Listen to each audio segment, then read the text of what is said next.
Gražūs dainos žodžiai. Tu numegzk man, mama, kelią, tu numegzk man tylą. Ko gero vis daugiau ir daugiau moterų sėda prie šio malonaus hobi, darbo, džiaugsmo. Taip, mezgimas vienam yra darbas, kitam saviraiškos būdas, trečiam hobis, kiti sako, kad tai psichikos terapija. O aš pažįstu moterų, kuriom mezgimas tai yra tiesiog kaip kabutėse liga. Nė dienos be mezginio rankose.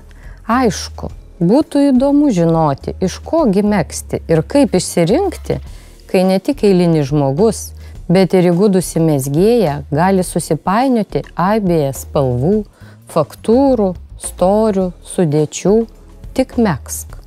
Šiuo metu ant bangos stori natūralūs siūlai, kuriuos dažnai renkasi mūsų drabužių kūrėjai.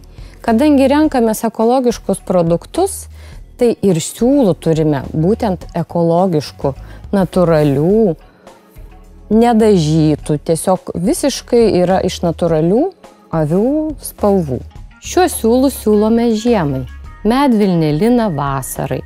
Gerai nešiojasi, gražiai krenta ir mėly kūnui verpalai su šilko ir bambuko pluoštu.